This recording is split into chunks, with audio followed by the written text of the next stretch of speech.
Xalq deputatlari Jizzax viloyat kengashining korrupsiyaga qarshi kurashish va xavfsizlik masalalari bo'yicha doimiy komissiyasi yig'ilishi bo'lib o'tdi. Unda navbatdagi sessiyaga kiritiladigan masalalar dastlabki tarzda ko'rib chiqildi. Yig'ilishda hududlarda kriminogen vaziyatni yaxshilash, jinoyatchilikni jilovlash, huquqbuzarliklarning oldini olish va korrupsiyaga qarshi kurashish borasida amalga oshirilayotgan ishlar muhokama qilindi.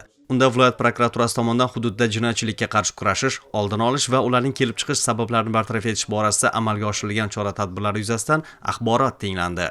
Joriy yilning 9 oyida 3332 ta jinoyatlar sodir etilgan bo'lib, shundan 778 tasini oldini olish mumkin bo'lgan jinoyatlar tashkil qilgan. Ushbu jinoyatlarning 284 tasi bevosita mahallalar hududida sodir etilgan. Mahallalar hududida sodir etilganning 63 tasi qizil toifadagi mahallalarda, 196 tasi sariq toifadagi, 25 tasi yashil toifadagi mahallalarda qayd etilgan. Mahallalar hududida sodir etilgan jinoyatlarning aksariyat qismi Jizzax shahar, unda 94 ta, Sharif Rashidov 49 ta, Zomin 35 ta, Baxmal 31 ta, G'allaron 16 ta. Eng aksariyat qismi mana shu 5 ta tumanlarga to'g'ri keladi.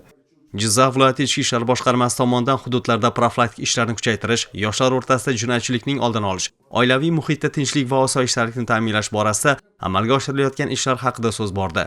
Har ikki huquq tartibot organi vakillariga deputatlar tomonidan o'rinli savol va asosiy takliflar berildi. Yig'ilishda 3-masala Prezidentimizning 2025-yil 8-oktyabrdagi aholi va mahallalar faolligini oshirish hamda tadbirkorlik faoliyatini kengaytirish bo'yicha qo'shimcha chora-tadbirlar to'g'risidagi qarorda belgilangan vazifalarning ijrosi yuzasidan viloyat iqtisodiy va moliya boshqarmasi xodimlari tomonidan Zafarobod va G'allaorol tumanlarida amalga oshiriladigan dasturlar va ajratilgan mablag'lar haqida ma'lumot berildi.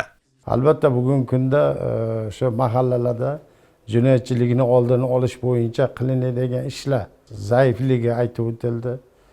Bu borada kerakli takliflar va fikrlar aytilib, navbatdagi viloyat sessiyasiga kiritiladigan bo'ldi. Bu mana bu 298-sonli prezidentimizning qarorlari bo'yicha bu yerda viloyatimizdan 2 ta tuman, Zafarobod hamda G'allaorol tumanlarini aholini tadbirkorlik bilan shug'ullanishda, uni rivojlantirish bo'yicha o'sha mablag'larni nazorat qilish, ularga taqsimlash bo'yicha takliflar aytib o'tildi. Yig'ilish davomida muhokama qilingan masalalar bo'yicha tegishli tavsiyalar ishlab chiqildi hamda ularni viloyat kengashining navbatdagi sessiyasi kun tartibiga kiritish bo'yicha qarorlar qabul qilindi.